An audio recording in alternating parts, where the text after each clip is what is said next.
ранее. Илјадници војници распоредени пред светилиштата во Шри-Ланка. Стравувања од нови напади. Пациенти во Северна Македонија со години чекаат за скапа трансплантација на органи. Потребни се донатори. Ве водиме на првата самостојна изложба на македонскиот уметник Михаел Коробин во САД. Останете со нас. Добро вечер. Ова е ТВ журналот Ньюслеш на гласот на Америка на македонски. Јас сум Тоше Огњанов. Американската амбасада во Коломбо ги советуваше граѓаните да избегнат верски обреди во Шри-Ланка викендов. Причина за тоа се извештаите за можни нови напади. Следат вестите. Предупредувањето доаѓа неколку дена после смртоносните напади во цркви и хотели за време на католички Великден. Безбедносните мерки и натаму се на високо ниво околу храмот Сент Ентони, каде беше најголемиот напад. Властите ги советуваа и муслиманите да се молат по домовите и да избегнуваат масовни молитви по џамии. Околу 1300 мигранти избегале од згрижувачки центар во Јужно Мексико. Избеганите лица се дел од конвоите мигранти што се обидуваат да влезат во САД. Председателот Доналд Трамп се закане дека целосно ќе затвори границата кон Мексико, доколку тамошните власти не го запрат бранот мигранти. Северна Кореја побара $2 милиона од САД за медицинската нега што наводно му била пружена на американскиот студент Ото Вормбир, што беше затворен во Пјонгјанг во 2016 година. Сметката пристигнала во САД, но нема податоци дали била платена. Студентот беше осуден на 15 години тешка работа во севернокорејски камп. Прашањето за трансплантација на органи во Северна Македонија и натаму е болна тема. Некои од пациентите чекаат и со години за здрав бубрек. Мики Трајковски има повеќе за ова. Јас сум прва жена, втор човек со трансплантиран црдроб од кадавер во Македонија. Ево 18 години успешно живеам. Трансплантацијата на црниот дроб го спасува, но и го менува животот на Сонја Столеска од Струга, откако во 1998 година заболува од тешка болест на овој орган. Но поради неможноста тоа да го направи овде, единствена опција во тој момент за неа бил Белград. Незин донор била 10 години помлада девојка.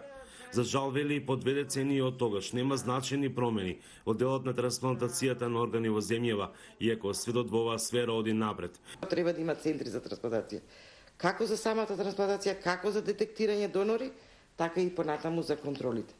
Кај бубрезите имаме лек диализа, меѓутоа кај срчево болните и кај црниот дроб немаме лек. Дополнителен проблем е и немањето на донорски картици. Например, тоа во Соединетите Американски држави е регулирано на тој начин што на секој граѓанин на возачките дозволи му пишуваат дали е донор или не.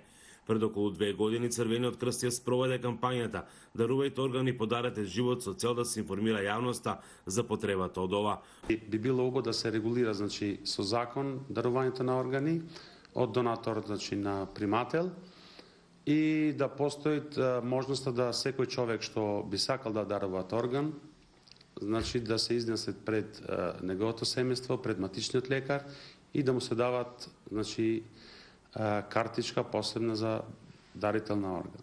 Во Северна Македонија најзастапена е трансплантацијата на бубрези, но и таму има проблеми. Според Сдруженијето Нефрон, во земјава има пациенти кои што за тоа чекаат и по 40 години.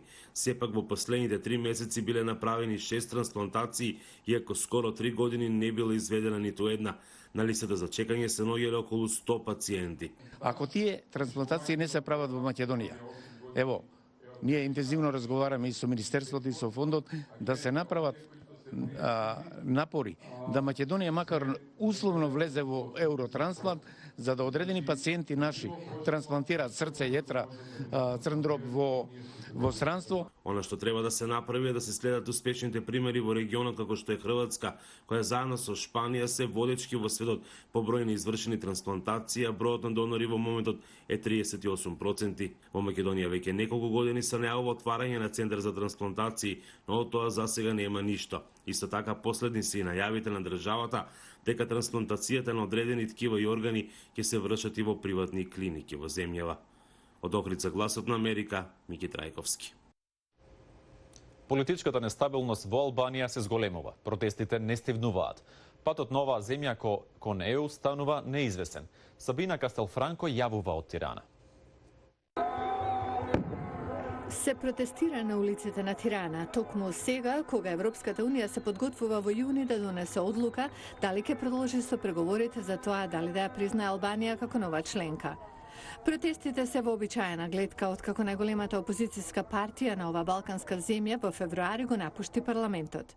Опозицијската Демократска партија на Албанија соопшти дека нема да учествува на локалните избори во јуни ако премиерот не си поднесе оставка, пошто би следела транзиција на власта.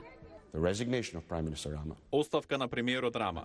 Транзицијска влада во состав на социјалисти кои не се поврзани со криминал, која треба да ги одврзе рацете на обвинителите да им пресудат на политичарите кои беа фатени во кражба на изборите од 2017 година. Таа влада треба да работи со опозицијата на унапредување на изборните реформи и на реформа на правосудството. Премиерот Еди Рама вели дека неговата влада постигнала голем напредок во реформите од областа на правдата, криминалот, корупцијата и трговијата со дрога. Опозицијата, вели тој, сама треба да одлучи за своето учество. Живееме во слободна земја. Се разбира, се уште немаме консолидирана демократија, но важно е не само да го разбереме, туку и да се однесуваме според принципот дека изборите се за сите. Во меѓувреме, се поголема е загриженоста дека ескалацијата на политичките превирања ќе застанат на патот на албанските напори за влез во Европската Унија. Портпаролката на Европската комисија Маја Коцијанчич за Гласот на Америка изјави дека и покрај актуелните политички тензии Албанија постигнала значајни резултати. Но таа додаде дека одлуката на опозицијата да се откаже од својот мандат сериозно го попречува функционирањето на демократијата во Албанија и го подкопува напредокот што земјата го направи на патот кон ЕУ. Лидерот на опозицијата Баша изјави дека се уште не е донесена конечна одлука за учество на изборите. Се чини дека албанската политичка иднина и незиниот пат кон Европската Унија засега се неизвестни. Делата на македонскиот уметник Михаил Корубин деновиве се изложени во Њујорк. Тоа е негова прва самостојна изложба во САД. Анета Шијакова има повеќе. Михаил Корубин не е ново име за американските љубители на уметноста, но поставката насловена Поглед е прва самостојна изложба на македонскиот уметник во САД. Проминентната локација на галеријата МЦ на Менхетан допринесе за посетеност на изложбата, која со зборови на авторот дава можност за целосно уживање во неговата бескрајна приказна, светлост, раце, очи и ликови, кои личат на секого и на никого. За мене ова е еден чекор по длабоко во уметничкиот свет, свет кој што се отвара постојано пред вас на еден сосем поинаков начин.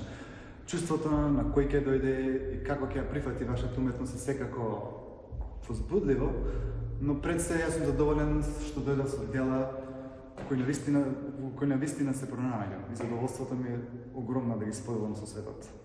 А тие дела се 15 слики од голем формат на кои Корубин работел во масло и акрилик на платно во последните 2 години. Изборот на сликите не е случаен, вели Корубин. Нацртот од галеријата МС го знаев уште пред да дојдам во Њујорк, така што веќе има. Го гледавте Њуслеш на Гласот на Америка на македонски. Јас сум Тоше Огњанов. На православните верници им ги честитаме великденските празници и ви посакуваме убав викенд. Пријатно!